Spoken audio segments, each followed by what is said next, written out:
guys, and welcome back to Dylan's Little Hobbies, and in today's video, oh boy, we have a lot to talk about, and we have to talk about it.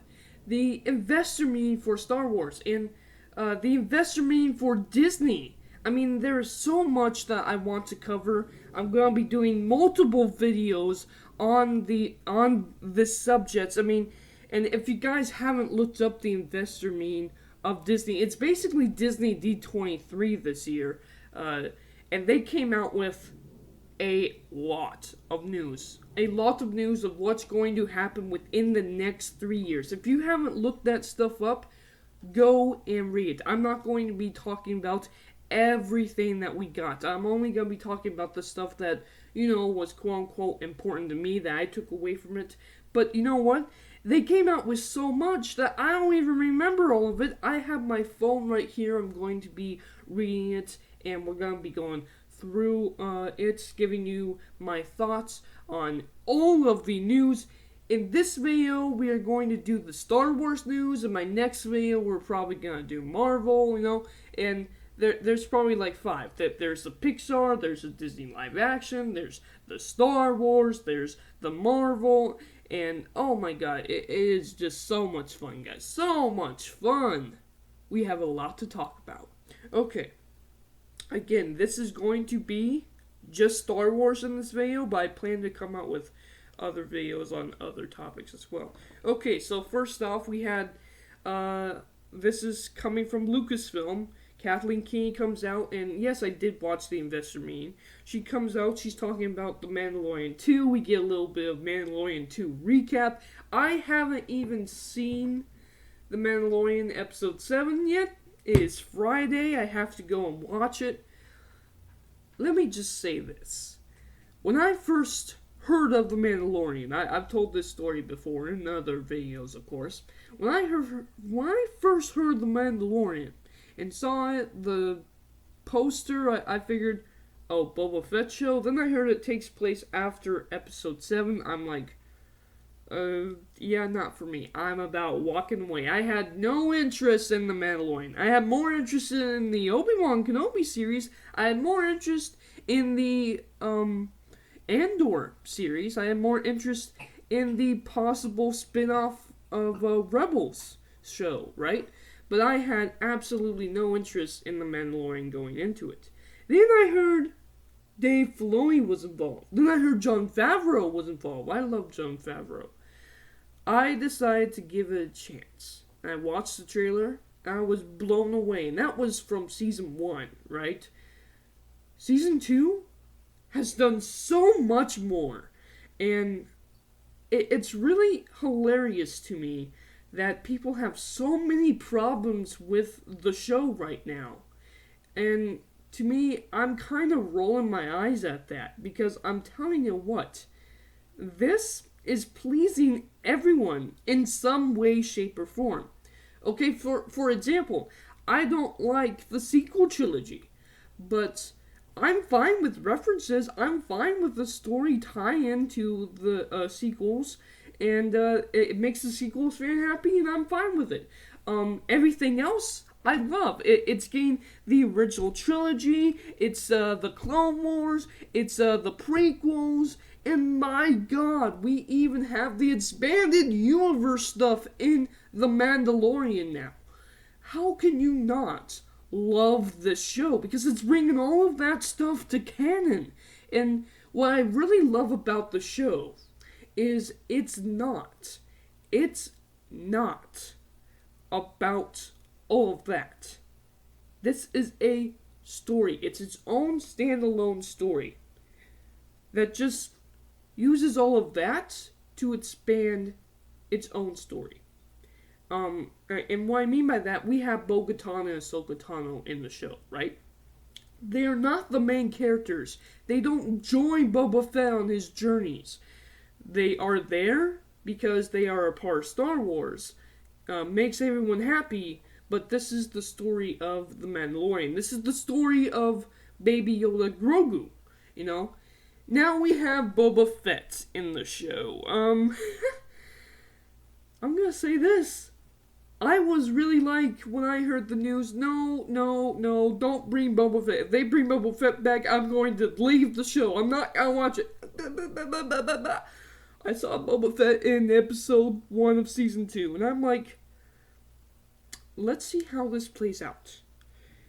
I see it in season 2 now, in the latest episodes, and I'm alright with it.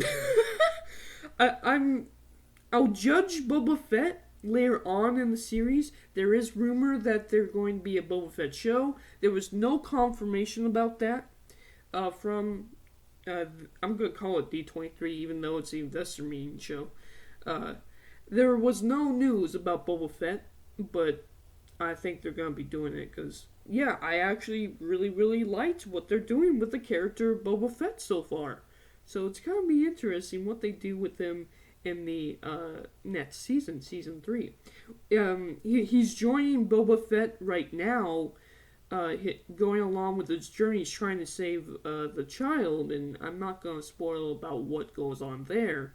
But I don't think Boba Fett is going to... I think he'll be in season 3, but I don't think he's going to stick with Mando at the end of episode 8, at the end of the season. I don't think he's going to. I think they're going to go their separate ways and then find themselves in season 3. I think that's how it's going to go. But I love The Mandalorian season 2. Okay, after that, we get the news about the Ahsoka Tano show, man. The Ahsoka Tano show. What can I say about the Ahsoka Tano show? Oh my God. Ahsoka Tano is without a doubt one of the best characters from Star Wars. And here's the thing. So, I always liked her. I know a lot of people had problems with her in the beginning of the Clone Wars. I always liked her. Even in the Clone Wars movie, I figured she's kind of like my little sister. This could be interesting. She was annoying like my little sister. This could be interesting because we could kind of see how Jedi train during war, train their Padawans and learn more about how that works. And that I was very interested in that. So I really, really liked that. And then after all of that, we actually end up with this character. I never thought that Ahsoka Tano would ever become my absolute top of the line favorite character of Star Wars, right? And she's not my favorite of all time, Darth Vader is. But she's up there with Obi-Wan. She's one of my favorite female characters ever. And I never thought when I saw this character in the Clone Wars that she would ever become that. And she definitely has. I am so happy with what they did with her in Star Wars Rebels. I am so happy with what they did with her in The Mandalorian, bringing her to live action. No, she didn't become the entire story. Again, The Mandalorian isn't about her, it's about The Mandalorian. But having her there as just a piece of the puzzle works for me. And her having her own show, I'm into it. Oh, I'm already there for it. Now, I'm assuming it's going to be live action. I'm assuming we're going to get Rosario Dawson back as a live-action Ahsoka Tano. That's going to be cool. What's also really interesting about this is I do believe this is going to be the spin-off series of Star Wars Rebels. I really think this is going to be the story, the spin-off story of Star Wars Rebels, except we're going to have a lot of Ahsoka Tano. I'm in it. I'm into it, guys. I am so for it. Alright. And then we have... Oh, yes. We have the Andor show. Oh, boy. Cassian Andor show. What are my thoughts about this? So, a lot of people didn't really like Cassian in Rogue One. That's understandable. A lot of people didn't even like Rogue One. To me, I'm gonna be honest with you, man. Rogue One was the movie that got me back into Star Wars. So, Episode 7 came out, and I'm going to be honest with you. Episode 7 came out, and I thought, this is a good start. What do you have for me next? You know? And I do not like the sequel trilogy. I did not like Episode 8. I did not like Episode 9. I only liked Episode 7. But again, Episode 7 wasn't what got me back into Star Wars for Disney.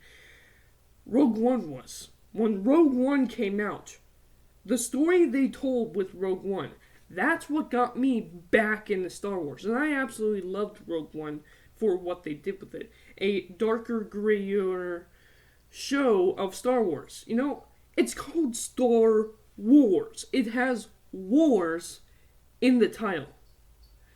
This should be kind of dark. I'm not talking about we go rated R with this stuff, you know, nothing like that. It doesn't have to be that dark, you know. But Star Wars has always been dark. Something that I really love about the Clone Wars, and not so much of Rebels, something I really love about the Clone Wars is how dark they go. They censor everything. They make sure that you understand what happened.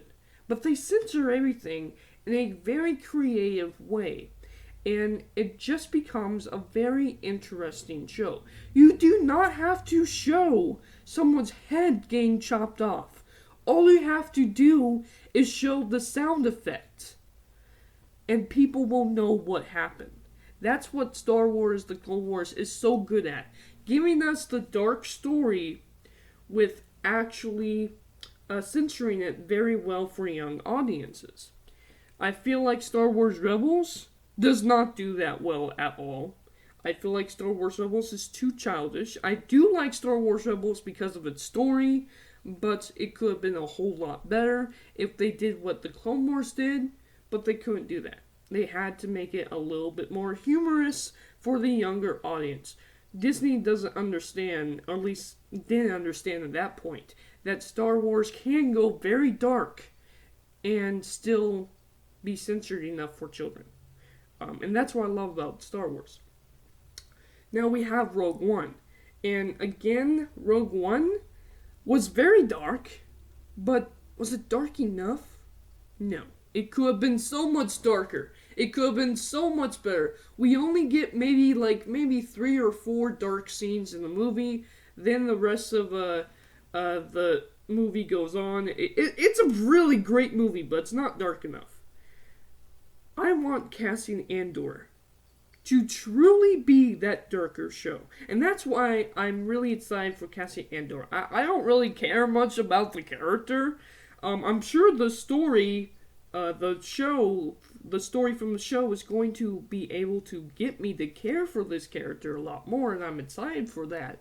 But for right now, I'm much more interested in a darker show for Star Wars: The Clone Wars, like Star Wars: The Clone Wars, and I think Cassian Andor is going to give us that. We are finally going to get a darker Star Wars show, and I'm not talking about too dark. Again, I'm just talking about dark enough to satisfy me. The Clone Wars was dark enough to satisfy me.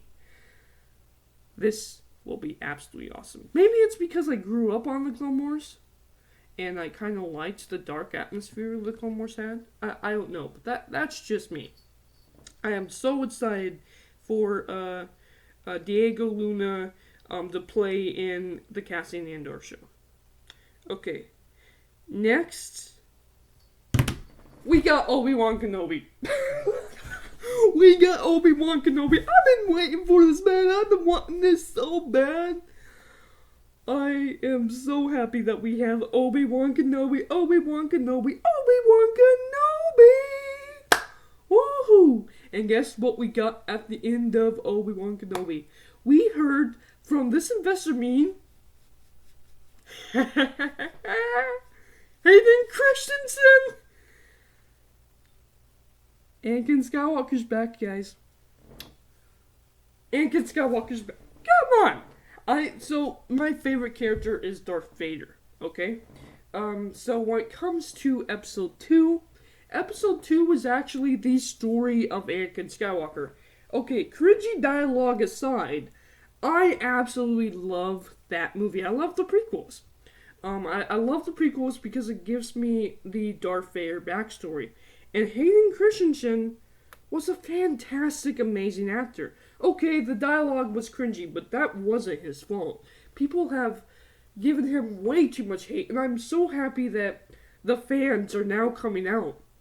Especially the young fans who grew up with him as Vader are coming out and are giving him praise. And we've given him so much praise that he feels like, okay, I can come back and do this character again. I love it. I love the fact that Hayden Christensen is back. And I hope that this isn't the only thing we get from him. I hope that he's in other things. Now, will we see him in the suit? Will we see him in the Darth Vader suit? It's possible. Most likely, we are just going to get flashbacks from him. I hope that we get Clone Wars flashbacks from him, to be honest with you. I would love to see Hayden Christensen in the Clone Wars outfit from the Clone Wars. That would just be absolutely awesome. And maybe we get a young Rosario Dawson Ahsoka Tano in the flashback as well. Oh my god, guys, that would be incredible. I love the fact that Hayden Christensen is back. I love the fact that Hayden Christensen is coming back, and I'm choking up on it, guys. I'm about to cry because I love this character so much, and I love what Hayden has brought to this character so much, and I am so ready for it. So ready for it. Alright, guys. Thank you guys for watching this video. This was part 1 of the Star Wars stuff that I have to talk about. I'm going to go straight into part 2. And, you know, these are all going to be uploaded on hopefully the same day. So, here I'll leave a link to it somewhere, to part 2 of the Investor Mean Star Wars talk from me. Thank you guys for watching, and I am out for now. Bye.